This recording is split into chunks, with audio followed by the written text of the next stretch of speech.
ஹாய்ங்க. நான் உங்க பிரீத்தி யுவா. Meal maker வச்சு ஏதாவது டிஷ் பண்ணலான்னு சொல்லி ட்ரை பண்ணியிருந்தேங்க. நம்ம சிக்கன் கிரேவிய விட நல்லா இருந்துச்சுங்க. மீல் மேக்கர் கிரேவி தான். வாங்க எப்படி செய்கிறதுன்னு பார்ப்போம். ஒரு பேனில் ஆயில் ஊற்றிக்கோங்க.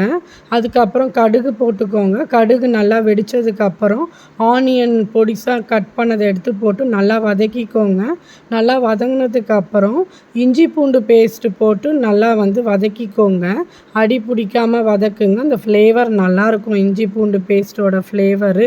அப்புறம் டொமேட்டோ கட் பண்ணி வச்சுருந்தேங்க.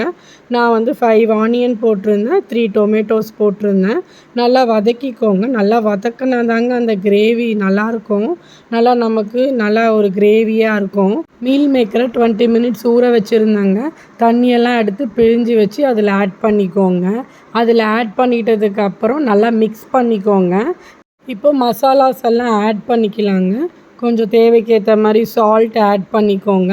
அதுக்கப்புறம் நான் எங்கள் வீட்டு மிளகாத்தூள் தான் போட்டிருந்தேன். ஒரு 1½ ஸ்பூன் போட்டிருந்தேங்க மிளகாத்தூள்.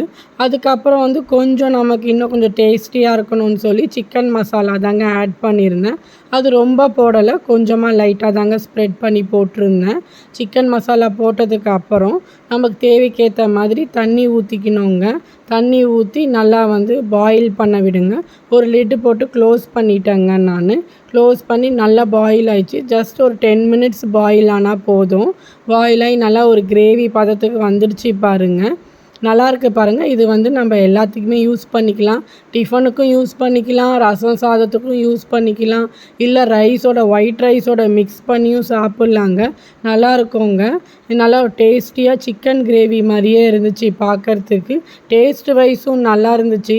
இந்த பேச்சுலர்ஸும் ட்ரை பண்ணி பார்க்கலாம். என்னன்னா வீட்டில் எதுவும் இல்லையே, நம்ம என்ன பண்ணுறதுன்னு நினைக்கிற லேடிஸ் கூட இதை ட்ரை பண்ணலாங்க. இந்த டிஷ்ஷை நீங்களும் ட்ரை பண்ணி பாருங்கள். பிடிச்சிருந்தா லைக் பண்ணுங்கள், சப்ஸ்கிரைப் பண்ணுங்கள். பாய்.